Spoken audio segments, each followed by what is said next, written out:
Solution চ্যাপ্টারটির ওপরে আমরা তো বিভিন্ন রকম পড়াশোনা করেছি, ভিডিও বানিয়ে আমি তোমাদেরকে পাঠিয়েওছি প্রায় খান 30। আশা করি তোমরা সেগুলো ভালোভাবে পড়েছ। তো এখন আমরা এরকম আরো কিছু প্রবলেম ডিসকাস করব, যেগুলো কিনা বিভিন্ন সময়ে আইআইটি, জেই মেন, নিট প্রভৃতি পরীক্ষাতে এসেছে।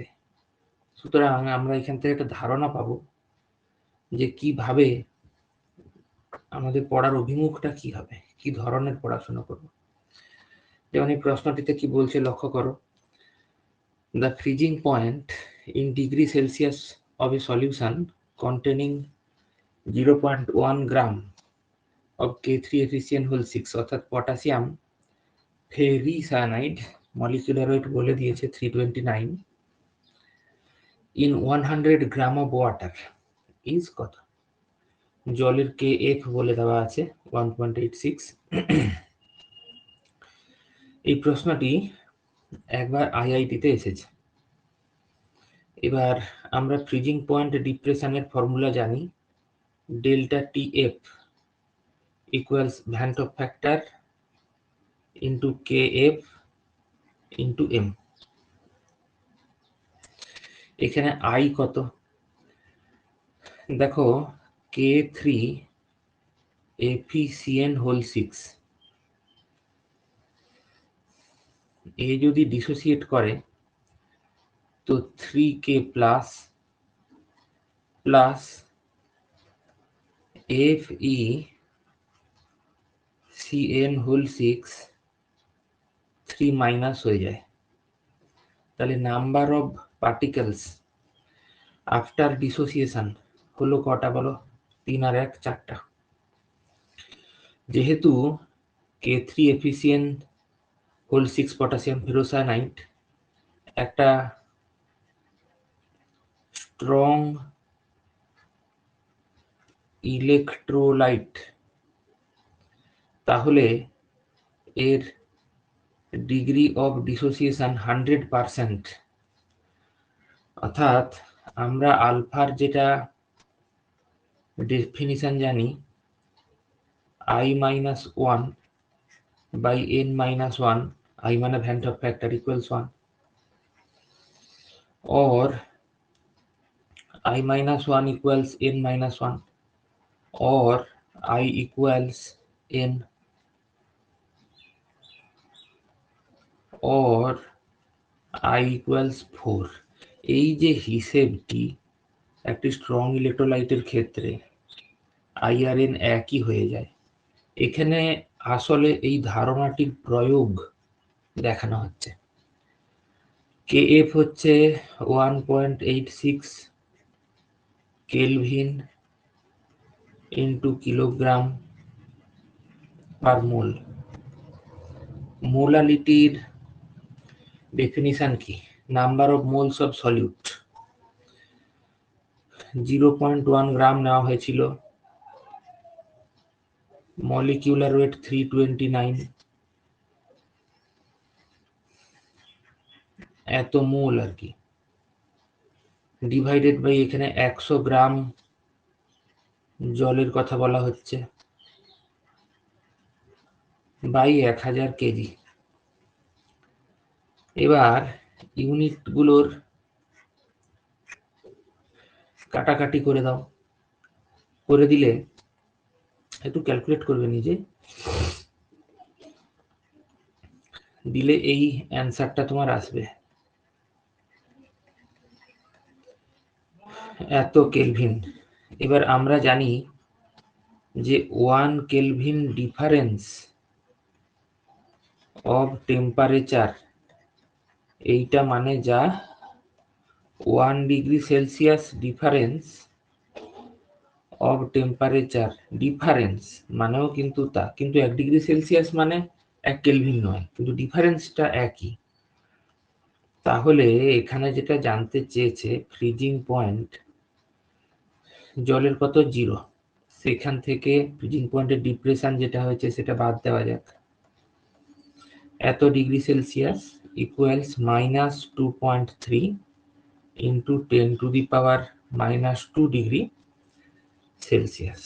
অর্থাৎ অপশন এ হচ্ছে সঠিক উত্তর।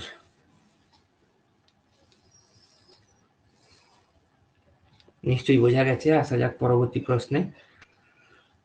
বলছে যদি 5 গ্রাম সোডিয়াম সালফেটকে is dissolved in 45 gram of water, the freezing point is changed by 3.82 degrees Celsius. Calculate the Van't Hoff factor of Na2SO4. এখানে কোন ফর্মুলার অ্যাপ্লিকেশন করব আমরা? Delta TF equals I into KF into M। এখানে delta TF এর value বলা আছে 3.82,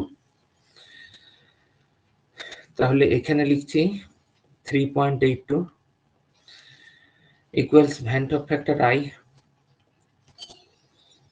into KF এর value হচ্ছে 1.86, kelvin into kilogram per mole. Molality, number of moles of sodium sulphate, 5 gram sodium sulphate 5 by কত? Sodium সালফেটের molecular weight কত? সোডিয়ামের হচ্ছে 23 দুগুণে 46, সালফারের 32, অক্সিজেনের 16 4 64। 6 4 10 2 12 1, 6 3 9 10 4 14,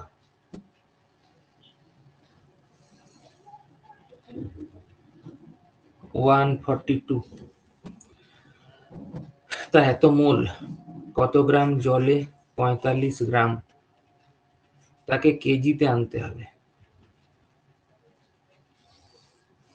ওকে, সমস্ত কাটাকুটি হলো। এবং এখানে এত ডিগ্রি সেলসিয়াস ডিফারেন্স মানে এত কেলভিন ডিফারেন্স। ডিফারেন্সটা তো একই, আমি বারবার বলছি। তাহলে এখান থেকে আমরা আই এর ভ্যালু পেয়ে যাবো, আর কিছু না, জাস্ট ক্যালকুলেশন করে দেখবে নিজে। অপশন বি উত্তর হওয়ার কথা। খুব সহজ প্রশ্ন ছিল, নিটে এসেছিল। আসা যাক পরবর্তী প্রশ্নে। বলছে the Van't Hoff factor I for a compound which undergoes dissociation in one solvent and association in other solvent is respectively less than 1 or greater than 1. কি হবে? এইভাবে অপশনগুলি রয়েছে। এখানে তোমাকে ভ্যান্ট হফ ফ্যাক্টরের যে ধারণা, সেই ধারণাটি অনেক স্বচ্ছ করতে হবে। যেমন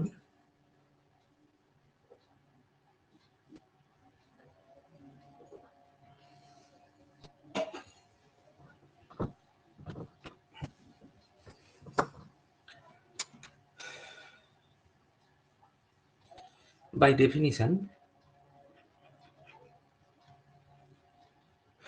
Van't Hoff factor I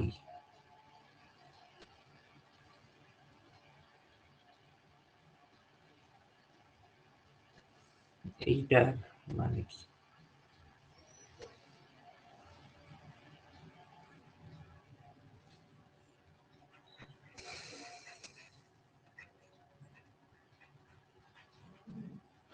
Number of particles after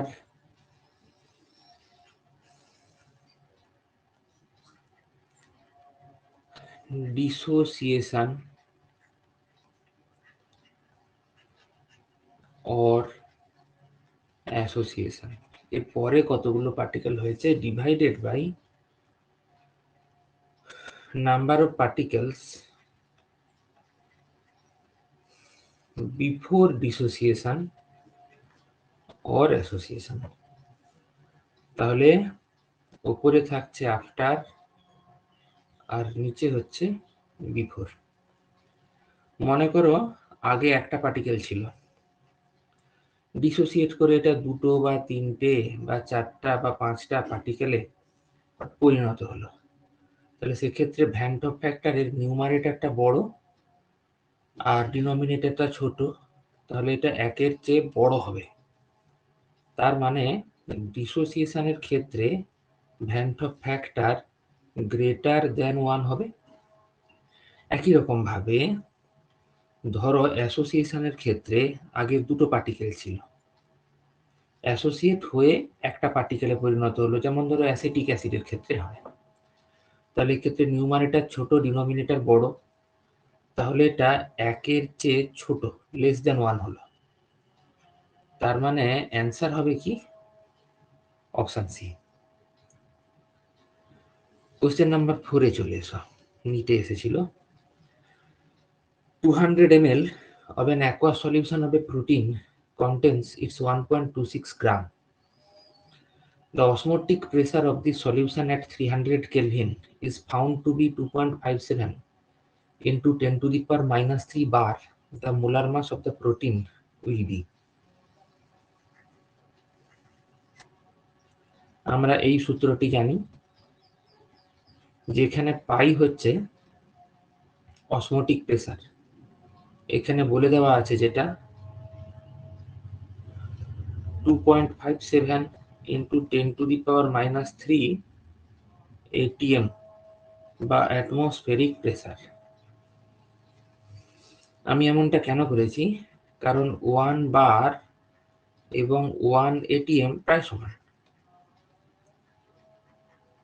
তাই আমি এটা করতে পেরেছি। আচ্ছা, এখানে সি এর ভ্যালু কত আমাকে বার করতে হবে।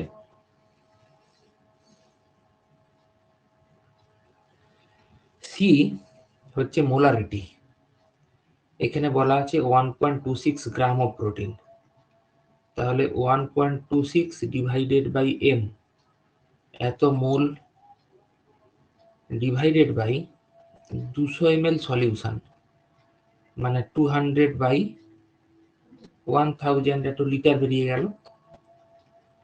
আচ্ছা, এবারে লিটার আছে, তাহলে এখানে ইউনিভার্সাল গ্যাস কনস্ট্যান্টের ভ্যালুটাও সেভাবে লিখতে হবে, 0.082 লিটার অ্যাটমসফিয়ার পার মোল পার কেলভিন। টেম্পারেচার হচ্ছে 300 কেলভিন। আমরা ইউনিট দিয়ে চেক করে নেব যে আমার ঠিক হয়েছে না ভুল হয়েছে।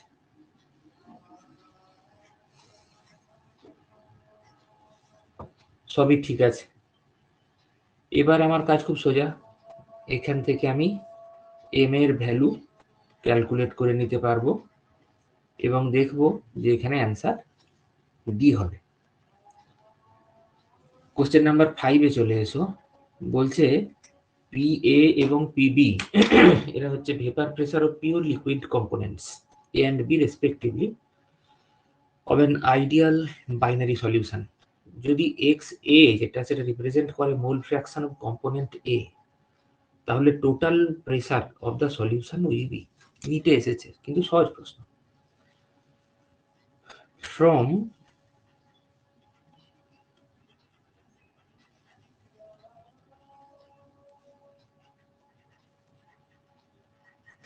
Raoult's law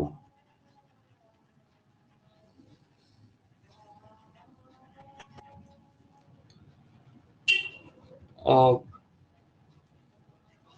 lowering of vapor pressure, আমরা কি পাই?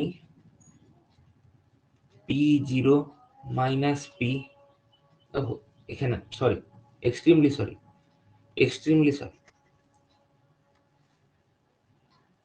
এটা lowering of vapour pressure, relative নয়। P ইকুয়ালস P টোটাল আর কি, এটা equals X A P A plus X B P B when both solvent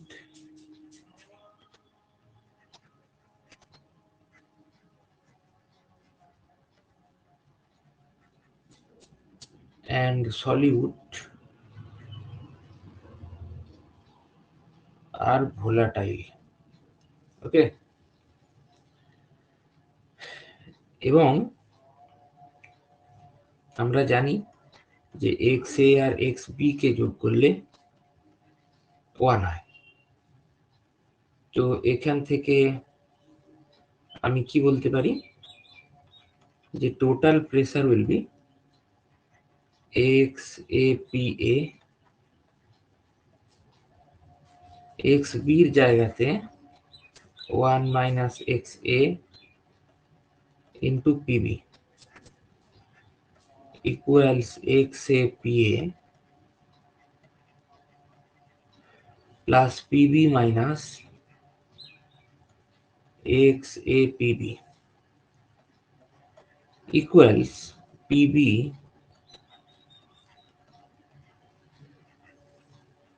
plus XA into PA minus PB, অর্থাৎ option B. Question number 6 এ চলে এসো। Of the following 0.1 molar aqua solutions, which one will exhibit largest freezing point depression? দেখো আমরা জানি যে freezing point depression হচ্ছে একটা colligative property.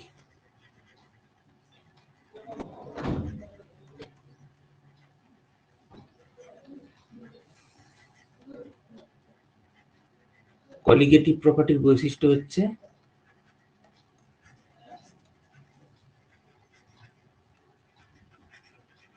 that depends on the number of particles.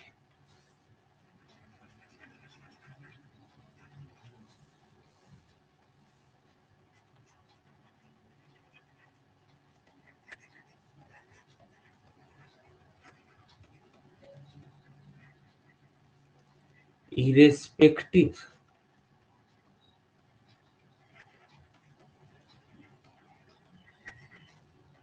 of the nature of the particles.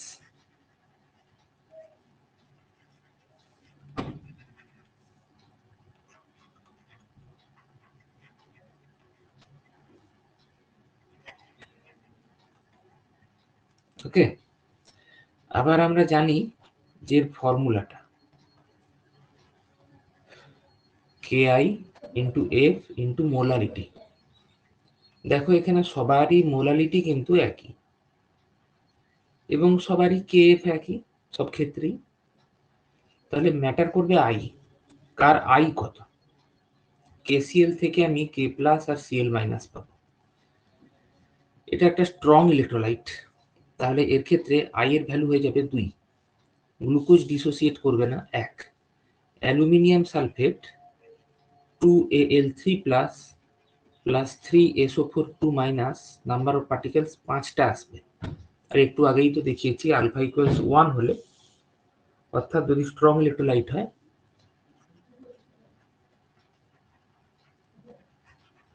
তাহলে alpha equals 1 হয়, আর তখন I এর ভ্যালু আর এন এর ভ্যালু একই হয়ে যায়। এখানে কি হবে 2K প্লাস আর SO4 2 মাইনাস, তার মানে 3 হবে। তাহলে ম্যাক্সিমাম কোথায় হলো 5, তাহলে অ্যান্সারও নিশ্চয়ই হবে অপশন সি। আচ্ছা যাক পরের প্রশ্নে। এই প্রশ্নটি এবার আইআইটিতে এসেছে, কিন্তু কত সহজ দেখো।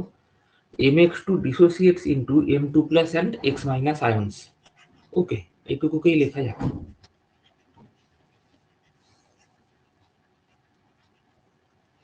M2 plus plus 2X minus in an aqueous solution with a degree of dissociation, ও পুরোটা ভাঙেনি, alpha of 0.5, তাহলে ডিগ্রি অফ ডিসোসিয়েশন আলফা বলা আছে 0.5। The ratio of the observed depression of freezing point of the aqueous solution to the value of depression of freezing point in the absence of ionic dissociation। তার মানে কি বোঝাচ্ছি তোমাকে? তো এখানে ভেঙে কটা পার্টিকেল হয়েছে বলো? দুটো আর একটা তিনটে। আলফার ভ্যালু হচ্ছে I-1/n-1,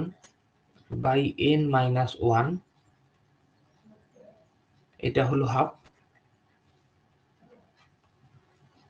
और I-1/n এর জায়গাতে 3 -1 equals half.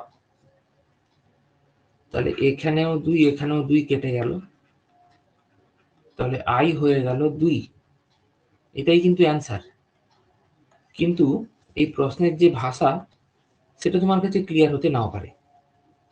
The ratio of the observed depression of freezing point of the aqueous solution to the value of the depression of freezing point in absence of ionic dissociation. দুটো শব্দের প্রতি লক্ষ্য করো, এক হচ্ছে অবজার্ভড আর 2 হচ্ছে অ্যাবসেন্স। তো এখানেও কিন্তু ভ্যান টপ ফ্যাক্টরের যে ধারণা সেটা অত্যন্ত ক্লিয়ার থাকাটা জরুরি। এটার মানে হচ্ছে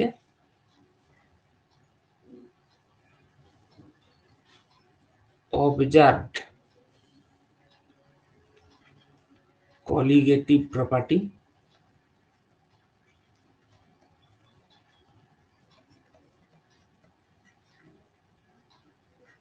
divided by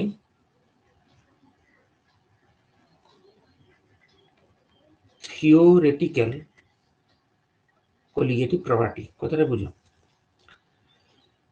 এমনিতে তুমি যে ভ্যালুটা পাও সেটা কি বলতো? ডেল্টা টিএফ এর যে ভ্যালু, যেটা তুমি ক্যালকুলেট করে পাও, সেটা হচ্ছে KF ইন্টু M। কিন্তু ফর অ্যাবনর্মাল কলিগেটিভ প্রপার্টি এটাকে কি দিয়ে অ্যাডজাস্ট করতে হয়? I দিয়ে।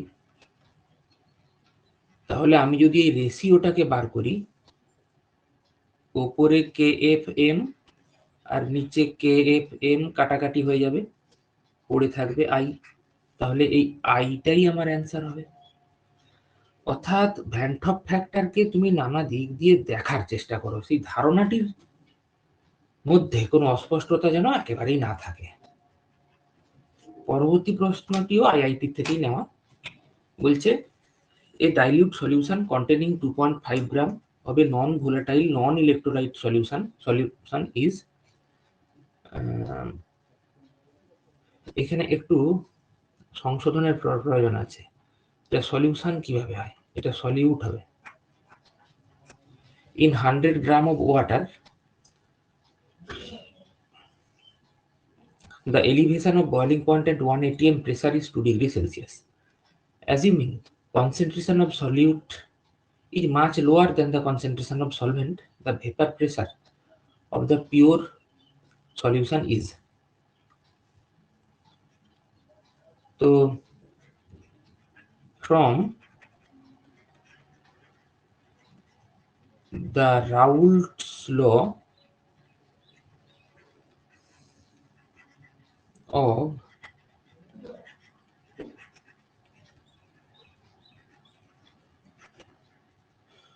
relative lowering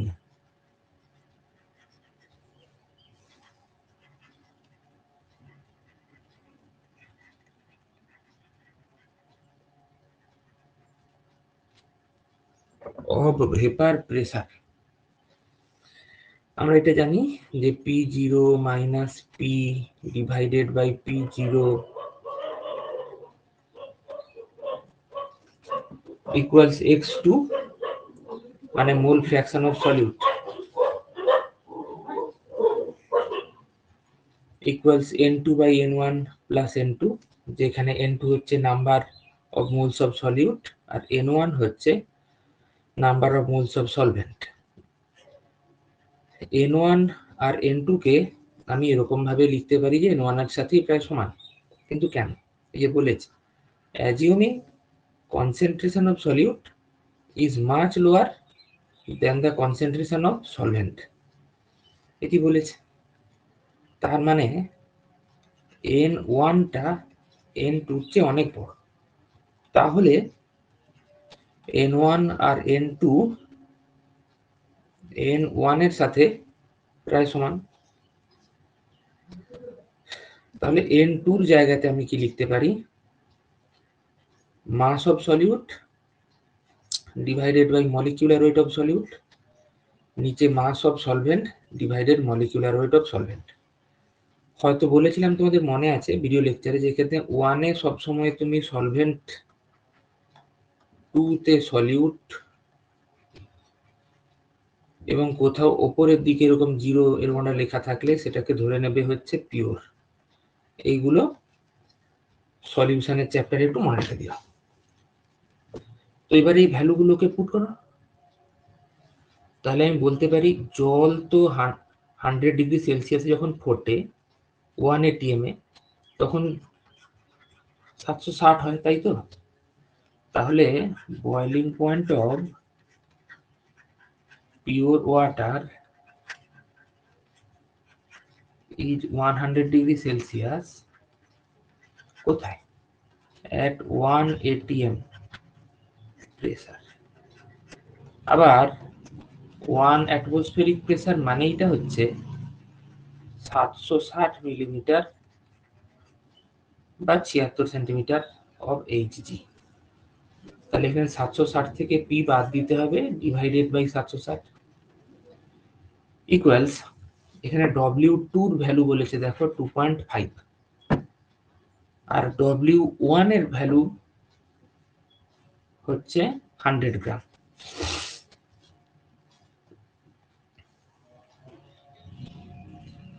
তাহলে 2.5 বাই M2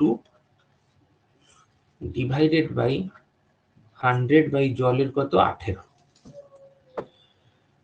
তবে আমরা বাধ্য হব এটাকে এখানেই থামিয়ে দিতে, তার কারণে 2.5 বাই M2 এই ভ্যালুটা তো আমাদেরকে বার করতে হবে।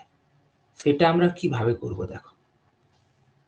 আমরা তো জানি যে এখানে যেটা বলছে তোমার elevation of boiling point at 1 atm, delta TB equals KB into M. Delta টিবিটা 2 বলে দিয়েছে, আর কেবির ভ্যালু 0.76 বলেছে। মোলালিটিটা কত? Number of moles of solute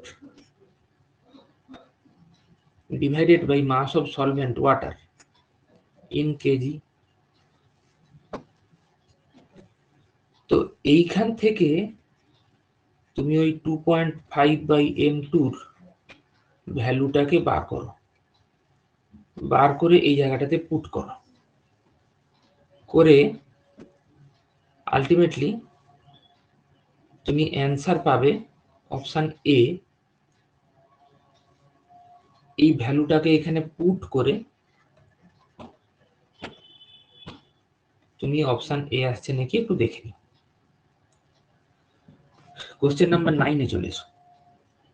বলছে consider separate solutions of 0.5 molar ethanol aqueous, 0.5 molar magnesium phosphate aqueous, 0.25 molar potassium bromide aqueous and 0.125 molar sodium phosphate aqueous at 2 into 5 degrees Celsius. Which statement is true about these solutions, assuming all salts to be strong electrolytes? এটা যেই মেনের প্রশ্ন। এখানে option B টা correct হবে। They all have the same osmotic pressure. কেন? চলো তার ব্যাখ্যা আমরা দেখে নিই। অসমোটিক প্রেসার একটা কলিগেটিভ প্রপার্টি, অ্যাবনর্মাল কলিগেটিভ প্রপার্টির ক্ষেত্রে ভ্যান টপ ফ্যাক্টর আনতে হয়। এখানে তো আর কনস্ট্যান্ট আর টিও প্রত্যেক ক্ষেত্রে কনস্ট্যান্ট। তাহলে দেখি আই এবং সির ভ্যালুটা কি হয়। প্রথম ক্ষেত্রে ছিল 0.5 মোলার ইথানল, 0.5 মোলার। দেখো ইথানল একটা কোভ্যালেন্ট কম্পাউন্ড, এটা তো ভাঙবে না। তাহলে এর আই ইন্টু সি এর ভ্যালুটা কত হবে? ওই তোমার 1 ইন্টু 0.5 ইকুয়ালস 0.5ই থেকে যাবে। এখানে তো একটাই পার্টিকেল না। তারপরে রয়েছে 0.1 মোলার ম্যাগনেসিয়াম ফসফেট,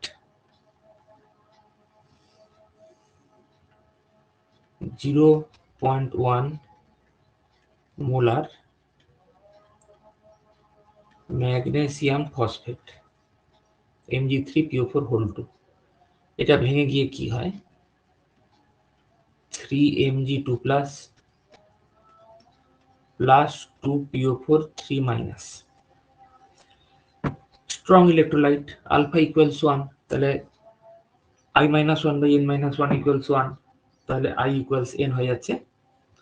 তাহলে এখানে 5টা পার্টিকেল আছে, তাহলে I ইন্টু সি এর ভ্যালু কত হবে? হবে 5 গুণিতক 0.1 সমান 0.5। তারপরে 0.25 molar potassium bromide, 0.25 molar potassium bromide. Potassium bromide ভেঙে কি হয়? K প্লাস আর Br মাইনাস। তাহলে নাম্বার অফ পার্টিকেল কটা হলো? দুটো। তাহলে I ইন্টু সি কত? এখানে ওই একই যুক্তি, যে এটা যেহেতু একটা স্ট্রং ইলেকট্রোলাইট, এরা যেহেতু strong electrolyte, degree of dissociation 1, তাহলে I-1/n-1 ইকুয়ালস 1, তাহলে I ইকুয়ালস n। সবই ওই লজিকে হয়ে যাচ্ছে আর কি, n বার করলে এটাই I পেয়ে যাচ্ছি আমি, ইন্টু 0.25 ইকুয়ালস 0.5। আচ্ছা, আর একটি বাকি রয়েছে যে 0.125 মোলার সোডিয়াম ফসফেট, সবাই একই টেম্পারেচারে, 0.125 সোডিয়াম ফসফেট, 0.125 মোলার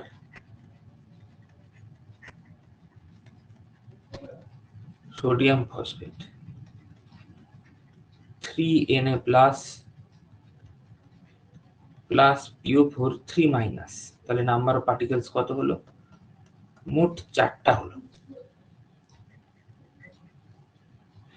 তাহলে n যদি 4 হয়, আইও 4, স্ট্রং ইলেকট্রোলাইট, ইন্টু 0.125 ইকুয়ালস 0.5। তাহলে যেটার সন্ধানে আমরা ঘুরছিলাম সেটা প্রতিটি ক্ষেত্রে আমাদেরকে সেম ভ্যালু দিয়েছে।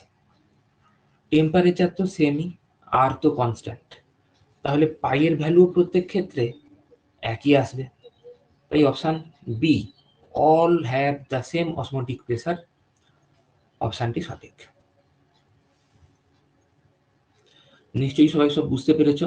আশা করি মন দিয়ে দেখবে এবং খাতায় সুন্দর করে কপি করবে। ভালো ছেলে মেয়ে যারা প্রত্যেক বছর পরীক্ষায় ভালো রেজাল্ট করছে, এই বছরেও বলি সুপর্ণা সাহু, কি অভিরূপ, এদের খাতাপত্র তুমি যদি দেখো, কি রাহুল, এদের ক্যালকাটা মেডিকেল কলেজে পেয়ে যাবে, এদের খাতাপত্রগুলো দেখবে অসাধারণ সুন্দরভাবে গুছিয়ে লেখা। বলে না, যত্নশীলই রত্ন লাভের অধিকারী। সবকিছুই তুমি পেতে পারো, তবে প্রয়োজনীয় পরিশ্রমটুকু কিন্তু তোমাকে দিতে হবে। ফাঁকি মেরে কিছু হয় না।